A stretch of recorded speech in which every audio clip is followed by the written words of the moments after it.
After the discussion of scientific research, expenditure on scientific research under section 35, now today we will discuss the expenditures which are to be allowed here as a deduction after section 35. So the first one is expenditure incurred on the acquisition of patent rights or copyrights, section 35A.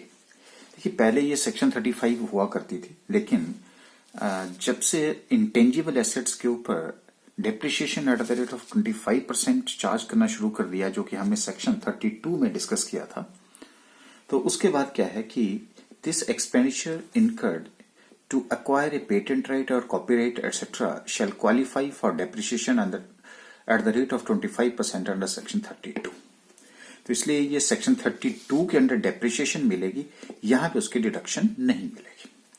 उसी तरह से हमारे पास expenditure on know how है section 35A-B के under, that would also qualify for depreciation at the rate of 25% under section 32, right.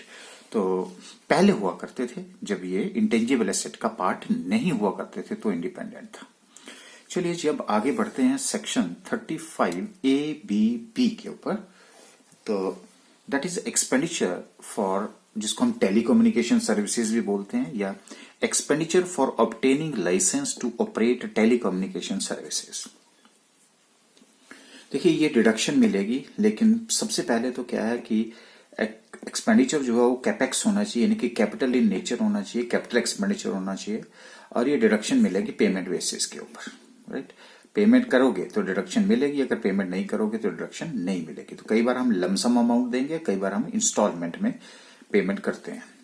तो deduction is allowed on the payment basis. अब ये payment जो है कब की है, तो पहला कि before commencement of the business, और दूसरा है after commencement of the business.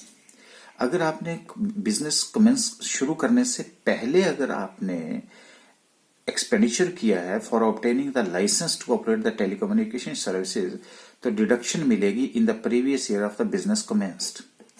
जिस ईयर में आपने बिजनेस को स्टार्ट किया उस ईयर में आपको जो भी अमाउंट आपने पे किया है before the commencement of the business would be allowed here as a deduction. After commencement of the business, अगर बिजनेस कमेंस करने के बाद है तो deduction in the year of previous year it is paid. Simple सी बात हो गई। एक्सटेंट ऑफ डिडक्शन, जो कि हमने कहा कि स्ट्रेट लाइन मेथड बेसिस के ऊपर होगा over the life of the licence, यानी कि जितना आपने कैपिटल एक्सपेंडिचर किया divided by the number of relevant previous years.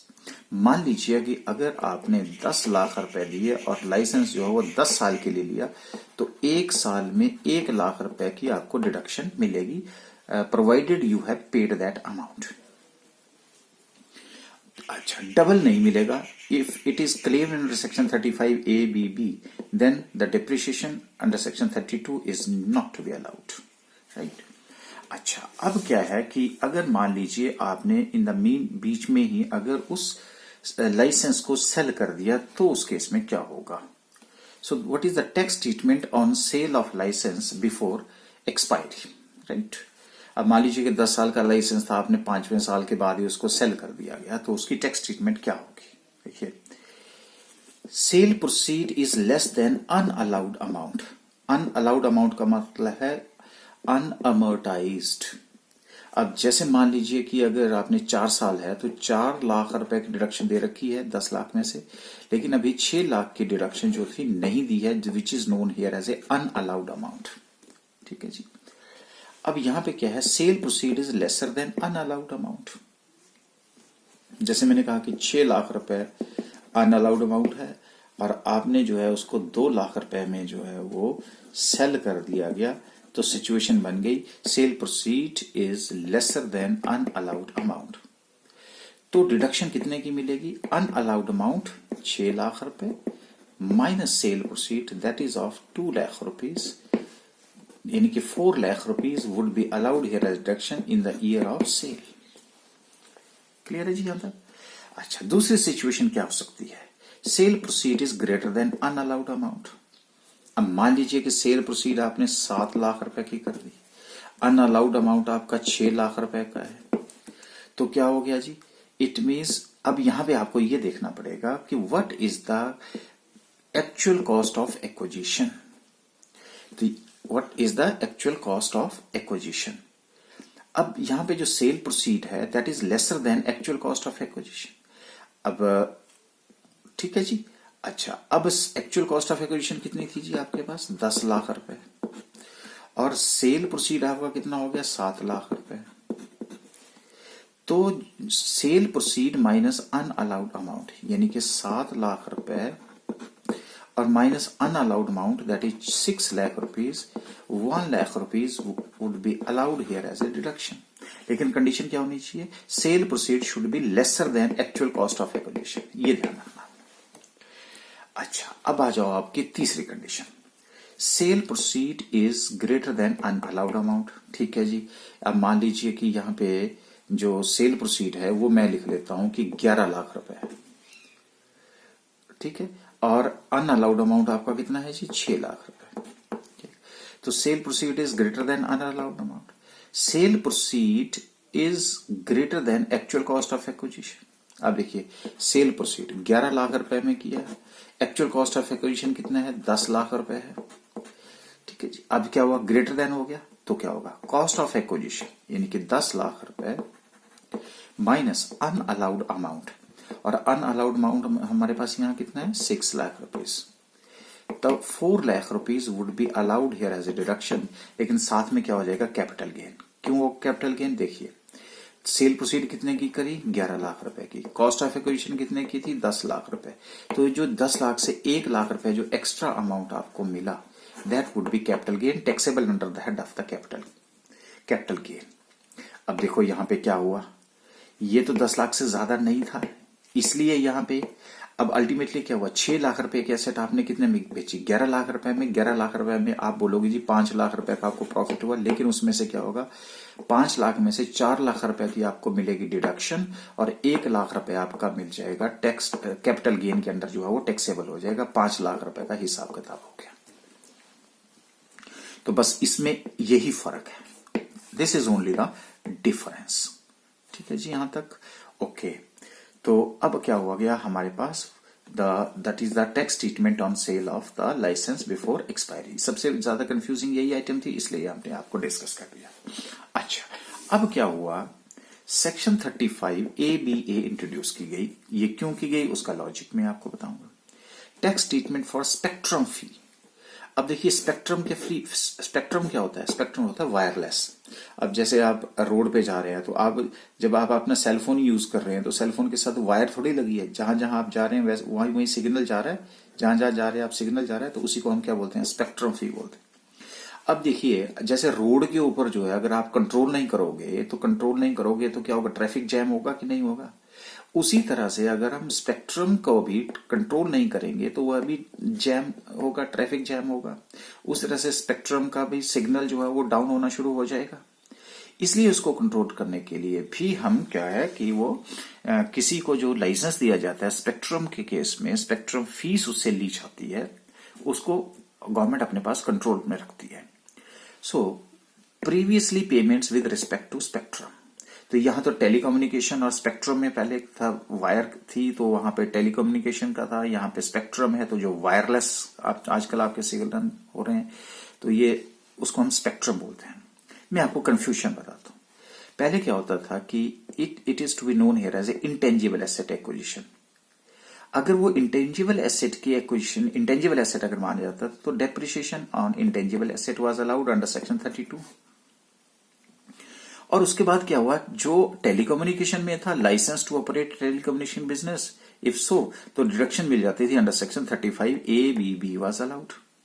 अब क्वेश्चन राइज होता है कि स्पेक्ट्रम का क्या किया जाए। इसलिए उन्होंने क्या किया कि इस कंफ्यूजन को दूर करने के लिए कि ना तो वो इधर था ना तो इधर है, स्पेक्ट्रम को कहां लिया जाए, इसलिए 2017-18 में ये सेक्शन जो है वो इंट्रोड्यूस की गई। ठीक है जी, स्पेक्ट्रम वाली जो है।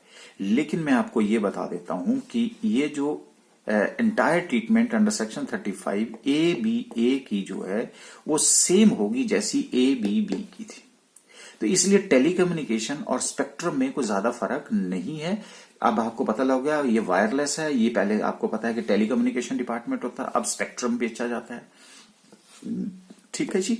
तो अब पहले इसको क्या करते थे, इंटेंजिबल एसेट, तो सेक्शन 32, तो इस कंफ्यूजन को, और इधर इसको लिया नहीं जाता था, इसलिए इसको नया सेक्शन जो है वो इंट्रोड्यूस किया गया, सेक्शन 35A(B)(A), और सारी टैक्स ट्रीटमेंट वैसी रहेगी जैसे टेलीकम्युनिकेशन के में रहेगी। जैसे ही अगर आप स्पेक्ट्रम को पहले बेचते हैं तो उस जो स्पेक्ट्रम का लाइसेंस आपके पास है तो उस केस में क्या क्या डिडक्शन मिलेंगी, वो जो यहां पे डिस्कस करी वही यहां पे भी होंगी। Point is clear. तो इसीलिए जनरली टेलीकम्युनिकेशन और spectrum is same, but confusion को खत्म करने के लिए ये नए सेक्शन के अंदर जो है इसका अवतार किया गया आपके सामने। यहां तक बात क्लियर है जी। अच्छा, उसके बाद आ जाइए जी कि जो नेक्स्ट सेक्शन आ जाती है हमारी, that is section 35AD, that is deduction in respect of capital expenditure incurred on setting up of a specified business. तो सेक्शन आ गया जी 35AD। कौन इन्वेस्टमेंट लिंक्ड टैक्स इंसेंटिव्स है एक तरह से, कि कई ऐसे बिजनेसेस हैं जिसको कि हम प्रमोट करना चाहते हैं, इनकरेज करना चाहते हैं, उसमें अगर लोग इन्वेस्ट करेंगे तो उस केस में उनको टैक्स का इंसेंटिव दिया जाएगा। That's why I have written here that is investment linked tax incentives. Eligible person कौन है, एनईएसएससी। एनईएसएससी में कॉर्पोरेट हो चाहे वो नॉन कॉर्पोरेट है, इंडिविजुअल है, हिंदू अनडिवाइड फैमिली, कोई भी है, artificial judicial person, all are to be. Business type that is carrying on specified business. अब ये जो स्पेसिफाइड बिजनेस की डेफिनेशन है ये गवर्नमेंट देती है। कंडीशन क्या है, deduction available only if audited and certified by the chartered accountant. इसका मतलब ऑडिटेड भी होने चाहिए अकाउंट्स और certified by the chartered accountant भी होने चाहिए। Types of the amounts eligible, देखिए अगर expenses under section 35AD would be allowed, एक तो कैपिटल नेचर का होना चाहिए, लेकिन कैपिटल नेचर में से एक तो लैंड निकाल देनी है आपने, गुडविल निकालनी है, और फाइनेंशियल इंस्ट्रूमेंट्स, ये इसके से परचेज नहीं होने चाहिए। अगर ये परचेज हैं तो सेक्शन 35AD के अंदर जो है वो डिडक्शन नहीं मिलेगी। रेवेन्यू नेचर के एक्सपेंडिचर बिल्कुल डिडक्शन मिलेगी, लेकिन अब यह है कि जो कैपेक्स है, कैपिटल एक्सपेंडिचर अगर आपने किया before the commencement of the business, और दूसरा है मेरा आफ्टर, एक है बिफोर, और ये कैपिटल नेचर का before and after, capital nature का बिफोर एंड आफ्टर। लेकिन बिफोर के लिए मैं आपको बता देता हूं कि ये अगर रेवेन्यू नेचर का भी है तो mandatory to capitalise in the books of accounts if these are incurred before commencement date in order to avail under section 35AD। यानी कि अगर आपने रेवेन्यू नेचर का एक्सपेंडिचर भी किया है तो उसको बुक्स ऑफ अकाउंट्स में कैपिटलाइज करना पड़ेगा, तब जाकर के आपको सेक्शन 35AD के अंदर जो है वो डिडक्शन मिलेगी, और वो डिडक्शन कितनी मिलेगी, 100% मिलेगी। आपकी नॉलेज के लिए मैं आपको बता देता हूं कि जनरली वो कौन कौन से बिजनेसेस हैं विच आर स्पेसिफाइड। जैसे नेचुरल गैस, अब गवर्नमेंट को क्या चाहिए, गैस का चाहिए, पेट्रोलियम चाहिए, पाइपलाइन नेटवर्क चाहिए, क्योंकि अब आपको पता है ट्रांसपोर्टेशन नहीं है तो पाइप के थ्रू जो है एक जगह से दूसरी जगह पे नेचुरल गैस और पेट्रोलियम को भेजा जा रहा है। अगर इसके कॉर्पोरेट और नॉन कॉर्पोरेट एसएससी इन्वॉल्व है तो उसको स्पेसिफाइड बिजनेस है, और स्पेसिफाइड बिजनेस में नेचुरली अब आप इसमें इन्वेस्टमेंट करते हैं तो that is the incentive is to be given, 100% deduction is to be allowed. मैं बता रहा हूं ना आपको कि जहां पे भी गवर्नमेंट को लगता है कि ये इस बिजनेस की अब कमी हो रही है और इसको हमने इनकरेज करना है, मोटिवेट करना है, उसको हम स्पेसिफाइड बिजनेस की कैटेगरी में डाल देते हैं। बी कीपिंग है, जैसे प्रोडक्शन ऑफ द हनी है, setup of operate of the ICD. अब आपके पास इंटरनेशनल कंटेनर डिपो जो है, जहां पे आपका माल जो है लोड और अनलोड किया जाता है, जो रेलवे से भी कनेक्टेड होता है, रेल से भी कनेक्टेड होता है, रोड से भी कनेक्टेड होता है, उसके बाद आपका शिप से भी कनेक्टेड होता है, और आपके पास बाय एयर भी जो कनेक्टेड होता है, वहां पे इन कंटेनर डिपोज होते हैं। अगर आप वो वाला काम करते हैं तो आपको भी डिडक्शन मिलेगी। डेवलप बिल्ड हाउसिंग प्रोजेक्ट, जो स्लम एरियाज में अगर आप हाउसिंग प्रोजेक्ट लगाते हैं, setup of operate of the warehouse, sugar cane के लिए अगर आपने वेयर हाउस अगर आपने कंस्ट्रक्ट कर दिया तो उसके ऊपर भी मिलेगी। Build operate a hotel in India पर greater than 2 star, cold chain facility है देखिए आपके पास। उसके बाद आप cold chain facility, cold storage के लिए आप, क्योंकि अब एग्रीकल्चर प्रोडक्ट्स हैं और सारे प्रोडक्ट्स हैं जो कि खराब होते हैं, अगर आप उसमें कोल्ड चेन फैसिलिटी प्रोवाइड कर देते हैं, ऐसा कोई बिजनेस करते हैं, देन उसके ऊपर कैपेक्स करते हैं, allowed here deduction. Set up and operate warehouse, agriculture produce के लिए वेयर हाउस है। Built and operate hospitals in India, more than 100 beds वाला। 12 बिल्ड हाउसिंग प्रोजेक्ट्स हैं, अफोर्डेबल हाउसिंग का चल रहा है आजकल concept. Production of the fertilisers हैं। Lay and operate of the slurry pipelines. Slurry pipelines होती हैं आयरन और कच्चा जो लोहा है उसको एक जगह से दूसरे जगह पे पाइप के थ्रू अगर भेजा जाता है तो उस बिजनेस में भी अगर आप इन्वॉल्व हैं देन इट इज अलाउड। अच्छा, उसके बाद एक कंडीशन है कि if you set up A business and asset is invested or that is in the new plant and machinery, imported plant and machinery or 20% of the total plant and machinery जो कि old हो सकती है, otherwise ये new plant and machinery है। लेकिन एक condition है कि जो भी आपने ये कैपिटल एक्सपेंडिचर करके new plant and machinery, imported plant and machinery और जो भी प्लांट एंड मशीनरी एक्वायर करी है, आप उसको 8 साल से पहले डिस्पोज ऑफ नहीं करेंगे। यानी कि लॉक इन पीरियड कितना होगा? 8 साल।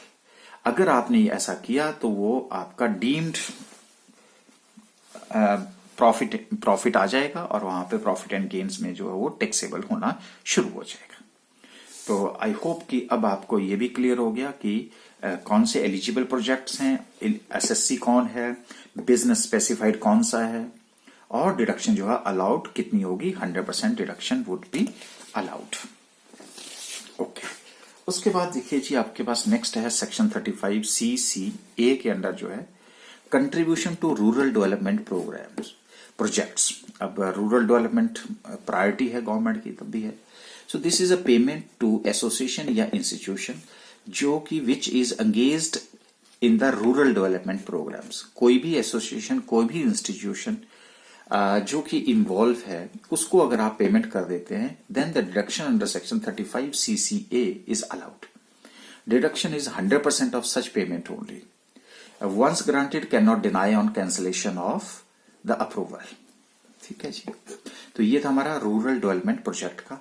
Section 35CC expenditure on agricultural extension projects.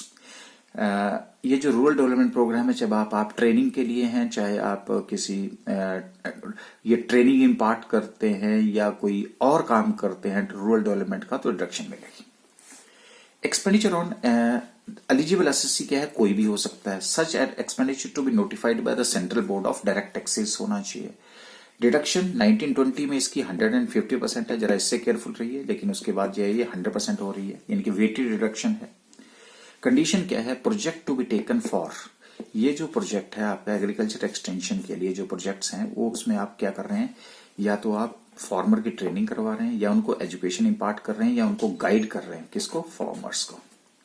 And prior approval from Ministry of Agriculture should also be taken. Separate books of accounts are to be maintained and all the accounts which are to be maintained that should be audited and audit report should be there। तो इसलिए हम ये अगर ऐसी ये condition fulfil आप करते हैं और expenditure of agriculture extension projects के ऊपर करते हैं तो that expenditure would be allowed here as a weighted deduction of 150% under section 35CCC के अंदर जो है। नेक्स्ट है हमारा सेक्शन 35CCD के अंदर expenditure on skill development projects. आज का जमाना स्किल डेवलपमेंट का है, तो डिडक्शन 150% है अप टू 2920, लेकिन उसके बाद जो है वो 100% हो जाएगी। डिडक्शन मिलेगी अगर आप कैपिटल नेचर का एक्सपेंडिचर करते हैं, लेकिन इसमें लैंड और बिल्डिंग जो है वो एक्सक्लूड कर दिए जाएंगे।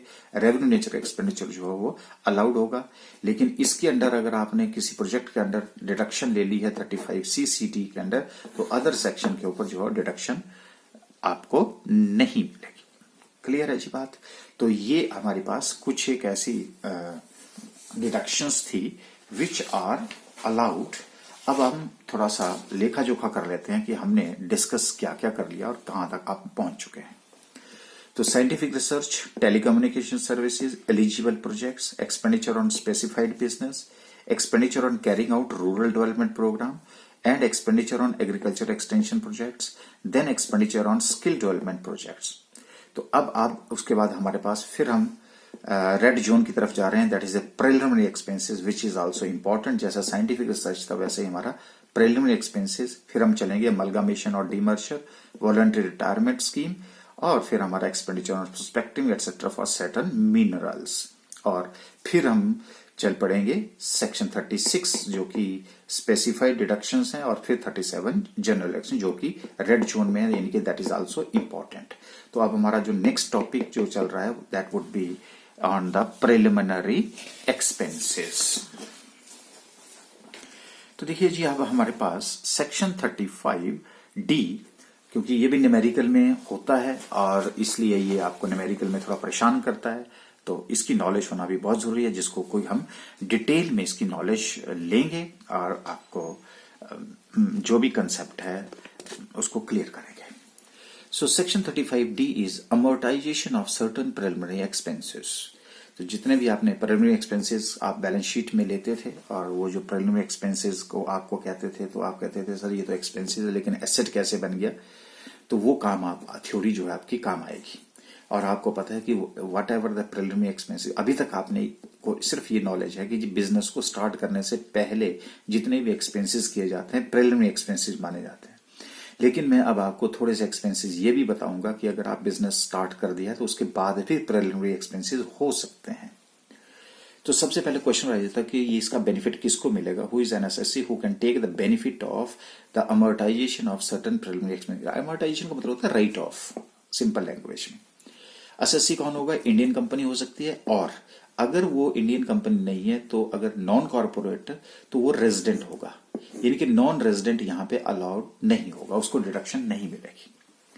नेचर ऑफ एक्सपेंडिचर है when is the expenditure incurred and purpose in connection with which it should be incurs. तो पहले आपने क्या पढ़ रखा था, बिफोर कमेंसमेंट ऑफ बिजनेस। अगर आपने बिजनेस को कमेंस करने से पहले अगर आपने एक्सपेंसेस किए हैं, जैसे इन connection with the commencement of the business, तो आपको पता है कि बिजनेस अब आपका 2019-20 में स्टार्ट हुआ, लेकिन उससे पहले के जितने भी आपने एक्सपेंडिचर करे हैं उनको आप प्रिलिमिनरी एक्सपेंसेस बोलते हैं। लेकिन आज आप नई चीज पढ़ रहे हैं कि आफ्टर कमेंसमेंट ऑफ बिजनेस भी प्रिलिमिनरी एक्सपेंसेस हो सकते हैं, बिल्कुल हो सकते हैं। जैसे मान लीजिए कि आपके पास एक यूनिट है, मान लो एसीसी का आपका एक यूनिट है, वहां पे आप 100% कैपेसिटी के ऊपर काम कर रहे हैं। अब 100% कैपेसिटी से ज्यादा काम कर रहे हैं और डिमांड ज्यादा है, तो अब आप क्या करेंगे सर, अब आप क्या करेंगे, एक नया यूनिट वहां पे और लगाएंगे।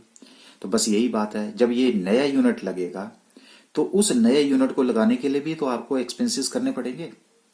तो बस वो वाले जो एक्सपेंसेस है नया यूनिट लगाने से पहले और जो पुराना यूनिट लग रहा है उससे बाद, तो आफ्टर कमेंसमेंट ऑफ बिजनेस भी प्रिलिमिनरी एक्सपेंसेस होते हैं in connection with the extension of the industrial undertaking. हमने इंडस्ट्रियल अंडरटेकिंग की एक्सटेंशन करी है and we have set up the new industrial unit, और हमने एक नया इंडस्ट्रियल यूनिट एस्टेब्लिश किया है। तो इन दोनों के बीच में जो भी एक्सपेंडिचर होता है that is also to be known here as preliminary expense, क्योंकि इस यूनिट से तो पहले हुआ ये। Okay, what is the extent of deduction? 5 साल जितने भी आपने खर्चा किया, मैं आगे डिस्कस करूंगा उसको, और उसको हम 5 में डिवाइड करें। तो deduction is allowed for each 5 successive previous years beginning with the previous year in which, कौन सा, 3 केसेस हैं। जिस ईयर में आपने बिजनेस स्टार्ट किया उससे अगले 5 साल, या जिस ईयर में आपने बिजनेस को एक्सटेंड किया उससे 5 साल, ये देखिए, या new industrial unit commences production, या जिस ईयर में नया इंडस्ट्रियल यूनिट ने बिजनेस को प्रोडक्शन जो है वो स्टार्ट करी। ठीक है जी, अब इन तीनों में से कोई भी आप ऑप्शन ले लीजिएगा और उससे अगले 5 साल आप कैलकुलेट करिए। 5 साल तक आपको जो आपने प्रिलिमिनरी एक्सपेंसेस के ऊपर खर्चा किया है उसकी आपको डिडक्शन मिलेगी। वैसे 5 साल में कितने अमाउंट की मिलेगी? बिल्कुल, deduction for each such previous year would be qualifying expenditure divided by 5। अरे सर नई बात आ गई, क्वालिफाइंग एक्सपेंडिचर। बिल्कुल, अब मान लो अगर यहाँ पे क्वालिफाइंग एक्सपेंडिचर जो है वो 10 लाख रुपए है प्रिलिमिनरी एक्सपेंसेस का, और अगले 5 साल तक, तो 2 लाख रुपए आपको हर साल जो है डिडक्शन मिलेगी। कब से मिलेगी? ये देखिए, जिस ईयर में बिजनेस स्टार्ट किया उससे आप अगले 5 साल ले लीजिए, या इंडस्ट्रियल अंडरटेकिंग को आपने एक्सटेंड किया वहां से ले लीजिएगा, या न्यू इंडस्ट्रियल यूनिट आपके ने प्रोडक्शन स्टार्ट किया वहां से आप 5 साल ले लीजिएगा। लेकिन सर ये क्वालिफाइंग अमाउंट क्या होता है, क्वालिफाइंग एक्सपेंडिचर क्या होता है? बस यही तो ये इसकी अट्रैक्शन है, क्वालिफाइंग अमाउंट कैलकुलेट करना। देखिए, qualifying expenditure and eligible expenditure जो है वो that would be in lower of किसका है, aggregate amount of eligible expenditure. दूसरा है कॉस्ट ऑफ प्रोजेक्ट इनटू 5, 5%, और तीसरा है कैपिटल एम्प्लॉयड इंटू 5%।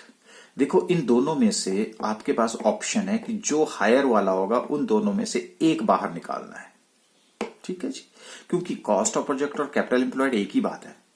तो aggregate amount of eligible expenditure, और इन दोनों में से एक अगर आप ले लेंगे तो वो that would be eligible expenditure. ठीक है जी। अच्छा, पर आप ये बताओ सर कि aggregate amount of eligible expenditure कहां से मिलेगा, ये कॉस्ट ऑफ प्रोजेक्ट कहां मिलेगा, कैपिटल एम्प्लॉयड कहां मिलेगा? बिल्कुल सही है, हम आपके सब बातों का जवाब देंगे। सबसे पहले है हमारे पास कि क्वालिफाइंग एक्सपेंडिचर क्या होगा। अगर मेरे पास नॉन कंपनी है, ये कंपनी के नॉन कंपनी का मतलब नॉन कॉर्पोरेट है, तो आपका इंडिविजुअल का बिजनेस है, पार्टनरशिप का बिजनेस है, बैलेंस शीट अपना, उसके बाद जो है आप आर्टिफिशियल जुडिशियल पर्सन हैं, लेकिन कंपनी नहीं है, तो आप सबसे पहले बिजनेस स्टार्ट करने से पहले क्या बनाते हैं? Feasibility report. बिल्कुल सर। फिर आप क्या करवाते हैं? मार्केट सर्वे। तो उसकी मार्केट सर्वे की रिपोर्ट के लिए आपको खर्चा करना पड़ता है। आपने प्रोजेक्ट बनाया होगा तो प्रोजेक्ट रिपोर्ट बनाई होगी। तो इनके ऊपर जो खर्चा किया जाएगा वो एक्सपेंडिचर क्वालिफाई करेगा। Plus legal charges for agreement drafting. तो अब आपने कई ऐसे एग्रीमेंट होंगे जिनकी ड्राफ्टिंग करवाएगी, उसके ऊपर आपने उनको रजिस्टर करवाया होगा और आपने लीगल फीस दी होगी, तो जो भी लीगल चार्जेस होंगे वो भी आपके क्वालिफाई कर जाएंगे। प्लस अदर एक्सपेंसेस पर जो भी प्रिस्क्राइब किए होंगे अदर एक्सपेंसेस, उनको भी हम उसमें ऐड कर देंगे, और ऐड करने के बाद आपके पास क्या आ जाएगा? टोटल अमाउंट आ जाएगा। अब टोटल अमाउंट अगर आपके पास आ गया तो 5 अब लिमिटेड टू ये वाला जो अमाउंट है वो उसको किसके साथ कंपेयर करेंगे? इसके साथ करेंगे सर। किसके साथ? 5% of the cost of project. यहां आपको कैपिटल एम्प्लॉयड की जरूरत नहीं है क्योंकि ये नॉन कंपनी है, तो जितनी भी कॉस्ट ऑफ प्रोजेक्ट होगी उसका 5%। अगर ये अमाउंट ज्यादा होगा तो आपको रिस्ट्रिक्ट करना पड़ेगा 5% of the cost of project. ठीक है जी। अब मान लेते हैं कि 10 लाख रुपए जो आपका टोटल अमाउंट था, और कॉस्ट ऑफ प्रोजेक्ट जो है मान लीजिए कि आपका 1 करोड़ है। अब 1 करोड़ का 5% कितना हो गया जी? 5 लाख रुपीज हो गया। तो इसका मतलब 10 लाख नहीं, आपको 5 लाख पे रिस्ट्रिक्ट करना पड़ेगा। अगर आपको 5 लाख पे रिस्ट्रिक्ट करना पड़ेगा तो अब आपको उसको 5 साल के लिए अलाउ करना पड़ेगा, इसलिए 5 लाख को 5 से डिवाइड करना पड़ेगा, और हर साल जो है आपको 1 लाख रुपए की डिडक्शन मिलेगी। लेकिन उसके लिए आपको ऑडिट चार्टर्ड अकाउंटेंट द्वारा इसका ऑडिट करवाना जरूरी है। क्लियर है जी बात? अच्छा, अब आप बोलेंगे जी कॉस्ट ऑफ प्रोजेक्ट क्या होता है? बिल्कुल वो भी आपको बता देते हैं। 5% of the cost of project. Cost of project में क्या होता है? Actual cost of fixed assets shown in the books of assessee on the last day of the previous year of commencement of the business। ठीक है जी। अच्छा, अब actual cost of the fix है किस चीज की? जैसे लैंड एंड बिल्डिंग है, लीज होल्ड्स है, प्लांट एंड मशीनरी है, फर्नीचर एंड फिक्सचर है, expenditure on the development of the land and building है। इनके ऊपर जो आपने खर्चा किया है और वो बुक्स ऑफ अकाउंट्स एसएससी में शो कर रहा है, उसकी जो एक्चुअल कॉस्ट होगी उसका टोटल करके आपके पास क्या आ जाएगा? कॉस्ट ऑफ द प्रोजेक्ट आ जाएगा। आगे जी सारी बातें तो क्या हुआ जी? 5% of the cost of project. अगर नहीं, वैसे तो रेडीमेड दिया होता है, अगर नहीं दिया हो तो आप कैलकुलेट कर सकते हैं, मैंने आपको तभी डिटेल में बात करी है। तो ये टोटल अमाउंट आ गया, उस टोटल अमाउंट को आपने रिस्ट्रिक्ट कर लेना है, यानी कि इन दोनों में से विच एवर इज लेस होगा वो लेना है आपने। तभी तो मैंने कहा limited to 5% of the cost of project.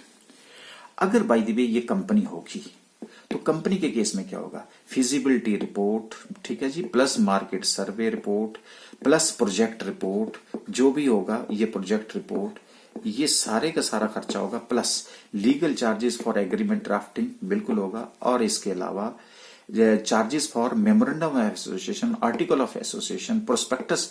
अब देखिए इसको ड्राफ्ट करने के लिए, इसको छापने के लिए, प्रोस्पेक्टस को छापने के लिए, रजिस्टर करवाने के लिए खर्चे होंगे। ये सारे के सारे खर्चे, ये एडिशनल खर्चे हैं।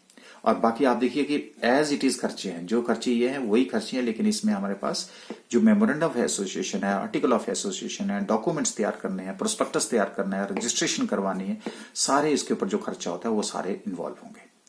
और ये इसका हम टोटल कर लेंगे। मान लीजिए कि ये हमारे पास जो है वो 12 लाख रुपए आ जाता है। अब आपको क्या करना है? इसको लिमिट करना है किसके? हायर ऑफ किसका? 5% of the cost of project और 5% ऑफ द कैपिटल एम्प्लॉयड। इन दोनों में से जो हायर होगा, ठीक है। अब 5% of the cost of project, अब मान लीजिए कि जैसे मैंने कहा कि कॉस्ट ऑफ द प्रोजेक्ट है वो है आपके पास 1 करोड़ रुपए, 1 करोड़ रुपए की है। अब 5% ऑफ 1 करोड़ कितना हो गया जी? 5 लाख रुपीज हो गया। मान लो कैपिटल एम्प्लॉयड जो है वो आपके पास 90 है, 90 लैक्स है, 90 लैक्स है अगर, तो 90 लैक्स 5% का कितना हो गया? 4,50,000। तो इनमें से जो हायर होगा, तो हायर कौन सा हो गया जी? 5 लाख हो गया। 5 लाख को हम क्या करेंगे? 5 से डिवाइड करेंगे। Allowed in 5 years 1/5 of every year. 5 से डिवाइड किया तो कितना हो गया जी? 1 लाख रुपए ही अलाउड। तो but here is again the audit is compulsory for companies. अब आप पूछेंगे कि कॉस्ट ऑफ प्रोजेक्ट क्या होता है? तो कॉस्ट ऑफ प्रोजेक्ट तो मैंने आपको बता दिया, लेकिन आप पूछेंगे कैपिटल एम्प्लॉयड क्या होता है? हाँ जी, तो मैं अब आपको कैपिटल एम्प्लॉयड के बारे में बता देता हूं। तो कैपिटल एम्प्लॉयड होता है एग्रीगेट। देखिए वो एसेट साइड से है कैलकुलेशन या लायबिलिटी साइड से है। Aggregate of the issued share capital plus debentures plus long term borrowing. Long term borrowing किस में होंगी? गवर्नमेंट में अगर आपने बोरो कर रखा है, आईएफसीआई में, आईसीआईसीआई में, या बैंकिंग इंस्टीट्यूशन में अगर आपने लंबे पीरियड के लिए अगर आपने इन्वेस्ट कर रहा है तो उसको इन्होंने पैसा, तो उसको हम क्या बोलेंगे? Long term. इनसे हमने पैसा ले रखा है, that is to be known as. वैसे भी मैं आपको बताऊं कि जो मैंने इंस्टीट्यूशंस के नाम लिखे हैं ये ज्यादातर लॉन्ग टर्म बोरोइंग सी, ये लंबे टाइम पीरियड के लिए ही लोन देते हैं। तो मुझे लगता है कॉस्ट ऑफ प्रोजेक्ट भी क्लियर हो गया जी आपको, और कैपिटल एम्प्लॉयड भी क्लियर हो गया। अगर cost of project capital employed उसका 5%, तो ये एसेट साइड की अप्रोच है, ये आपके पास लायबिलिटी साइड की अप्रोच है, और वहां से आपने कैलकुलेशन कर ली 5% से। तो चलिए अब हम अगर ये थ्योरी आपने पढ़ रखी है तो हम आपका कॉन्फिडेंस और बिल्ड करते हैं, इसकी एक एप्लीकेशन करते हैं और फिर आप क्वेश्चन करते हैं। जैसे मान लीजिए क्वेश्चन क्या है, how to build up your confidence. Z Limited is an existing Indian company, देखो इंडियन कंपनी है, which set up a new industrial unit, incurs the following expenditure in connection with the new unit। अच्छा, अभी इन्होंने नया unit लगाया है। Preparation of project report 4 lakh eligible है, market सर्वे 5 lakh eligible है, legal and other charges 2 lakh rupees eligible है। अब हमें पहले यही देखना पड़ता है कि एलिजिबल भी है या नहीं है, क्योंकि अब हमारी थ्योरी स्ट्रांग है तो हमें घबराने की जरूरत नहीं है। तो टोटल कितना हो गया जी? 11 लाख। कॉस्ट ऑफ प्रोजेक्ट कितना है? 30 लैक्स। कैपिटल एम्प्लॉयड कितना है जी? 40 लैक्स है। What is the deduction admissible under section 35D? Sir अभी अभी तो हमने ये फार्मूले पढ़े हैं, तो ये तो अभी हमें याद भी हैं और हम इसकी एप्लीकेशन बड़ी जल्दी कर लेंगे। तो सबसे पहले क्या था जी? लिमिटेड टू, मैंने क्या था जी? Aggregate amount. एग्रीगेट अमाउंट कितना हुआ जी? 11 लाख रुपीज। दूसरा मैंने बताया 5% of the cost of project. तो देखिए 30 लाख रुपए आपके पास क्या है? कॉस्ट ऑफ प्रोजेक्ट है। 30 लाख का 5% है 1,50,000 रुपए। 5% ऑफ द कॉस्ट ऑफ 1,50,000 रुपए हो गया। और 5% ऑफ द कैपिटल एम्प्लॉयड, और कैपिटल एम्प्लॉयड कितनी है? 40 लाख है। तो 5% ऑफ 40 लाख 2 लाख रुपए हो गया। विच एवर इज हायर, तो हायर कौन सी फिगर होगी जी? 2 लाख रुपए होगी। 1,50,000 और 2 लाख में, ठीक है जी। और हमने क्या कहा था? दिस इज लिमिटेड टू ये और ये, इन यहीं तक, इनमें से जो लेसर फिगर होगी। अगर लेसर फिगर है इसका मतलब हमें we have to limit our deduction up to 2 lakh. Qualifying amount हमारे पास कितना आ गया जी? 2 लाख रुपए। तो अमाउंट ऑफ डिडक्शन पर ईयर कितना होगा? 5 साल से स्टार्ट हो जाएगा। 2 lakh divided by 5 which is equal to 40,000 rupees would be allowed here as a deduction. बोलिए जी आपका कॉन्फिडेंस अब बढ़ा कि नहीं बढ़ा? ये देखिए हायर ऑफ, ये टोटल अमाउंट आ गया, और टोटल अमाउंट के पास higher of the cost of project capital employed and allowed in 5 years 1/5 every year, and audit is compulsory for companies. ये था जी आपका जो क्वेश्चन था आपके पास, we have to build the confidence.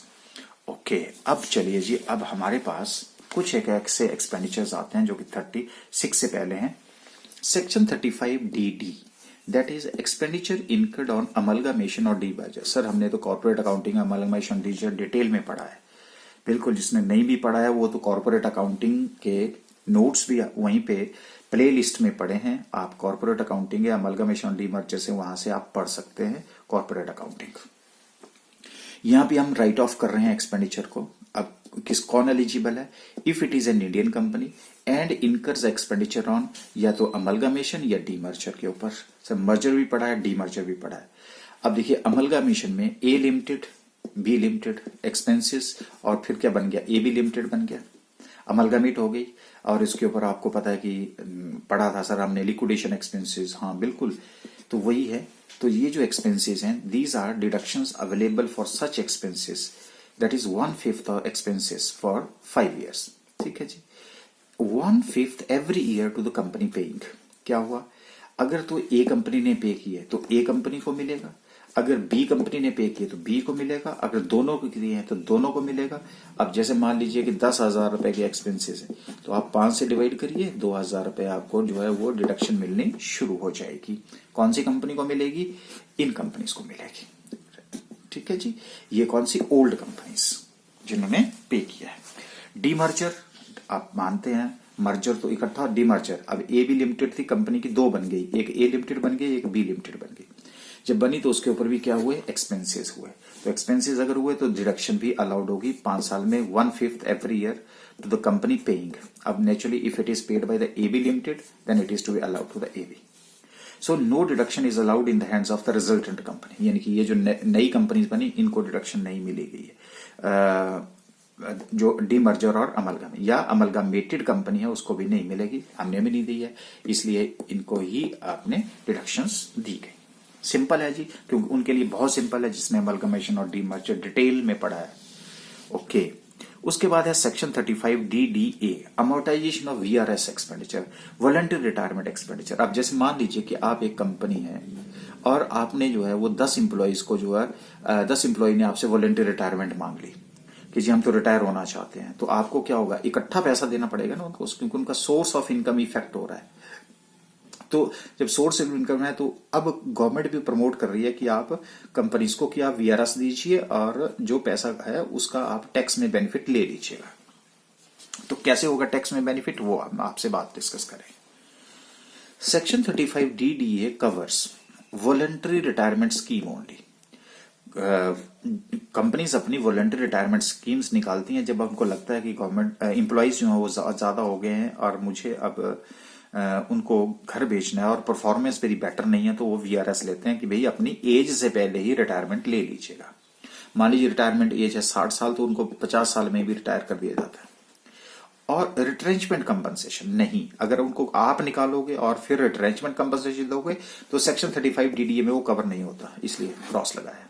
It is covered under section 37 subsection 1 जो आगे आएगा। कंफ्यूजन दूर हो गया जी आपका।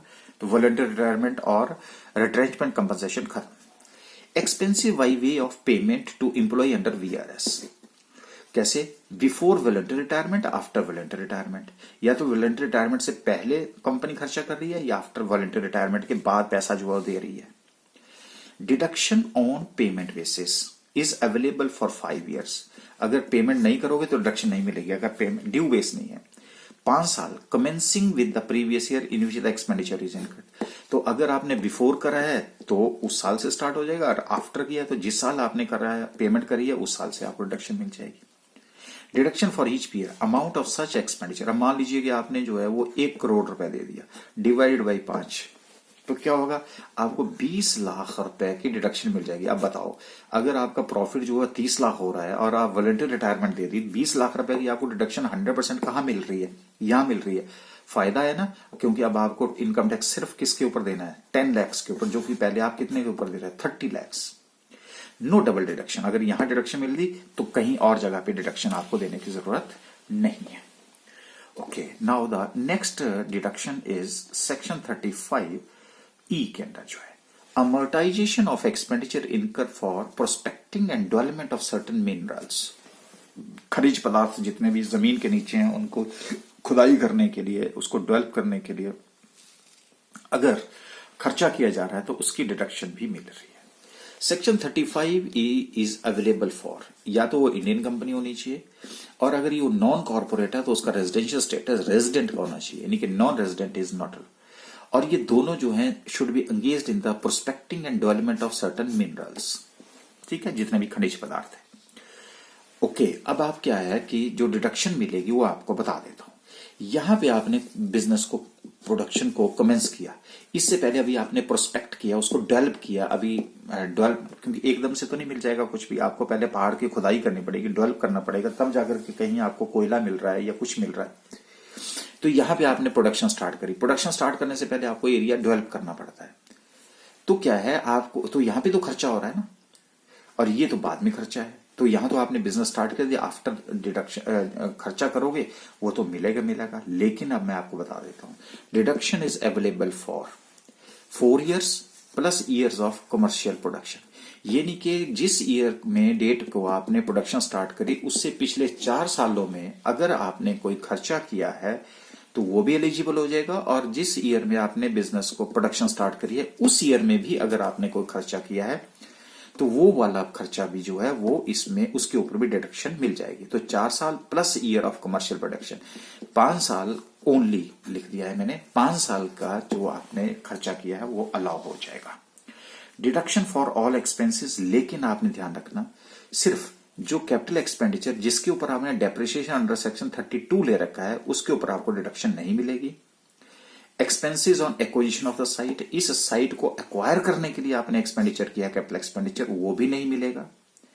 Expenses on acquisition of deposits, जो आपके डिपॉजिट्स हैं जो वहां पहाड़ है मान लीजिए उसको एक्वायर करने के लिए आपने एक्सपेंडिचर किया तो वो भी इसमें से एक्सक्लूड कर दिया जाएगा। These all are to be excluded, इनके ऊपर जो है वो डिडक्शन नहीं मिलेगी। इसके अलावा अगर आपने कोई खर्चा किया है that would be the part of the expenditure incurred for the prospecting and development of the minerals. लेकिन अब आपको डिडक्शन कितने मिलेगी, यहां 1/5 नहीं है, ये 1/10 है, 1/10 ऑफ द एक्सपेंसेस। तो सिंपल हो गया कि 10 लाख रुपए आपने खर्चा किया ये 4 सालों और 1 साल में, और उसको 10 से डिवाइड करिए, 1 लाख रुपए की डिडक्शन आपकी स्टार्ट हो जाएगी। लेकिन अगर आपके पास मान लीजिए कि आपने खर्चा जो वो ज्यादा किया है which was not amortise up to 10 years, तो हम उसको बोलते हैं अनएब्सॉर्ब्ड एक्सपेंडिचर। ये carry forward and set off का जो चैप्टर होगा वहां काम आएगा, इसलिए बता रहा हूं मैं आपको। तो एनी अनएब्सॉर्ब्ड एक्सपेंडिचर अगर रह जाएगा तो that is to be carry forward include to the next year expenditure, तो उसको नेक्स्ट ईयर के एक्सपेंडिचर में लिया जाएगा। और वो ये सिलसिला आपका कब तक चलता रहेगा, अगले 10 साल तक जो है वो सिलसिला चलता रहता है। आई होप कि अब आपको सेक्शन 35E भी जो है वो क्लियर हो गया हो, क्योंकि मैंने इसको बहुत सिंप्लीफाई करने की कोशिश करी है। अदरवाइज स्टूडेंट जो है वो किताबें पढ़ के बोर हो जाता है और उसको ये समझ नहीं आता कि हो क्या रहा है, ये है क्या चैप्टर है। तो अब आप मेरे को लगता है इंजॉय कर रहे होंगे। अब देखिए आपने इंजॉय करते करते क्या क्या सीख लिया वो भी देख लेते हैं। आपने प्रीलिमिनरी एक्सपेंसेस सीख लिया, आपने अमलगमेशन डीमर्जर सीख लिया, आपने वॉलंटियर रिटायरमेंट स्कीम के ऊपर सीख लिया, आपने expenditure on prospecting etcetera for certain minerals के ऊपर सीख लिया। अब उसके बाद जो है हमारी जो इंपॉर्टेंट डिडक्शंस हैं, जो जिसके ऊपर मेन फोकस होता है हमारा, वो है हमारी स्पेसिफिक एंड जनरल डिडक्शन। क्योंकि मैक्सिमम आइटम्स अभी तक आपने पढ़ी वो तो बिल्कुल आपने देखा कि जो सेक्शन के अंडर है, कई बार होती भी हैं कई बार नहीं भी होती हैं।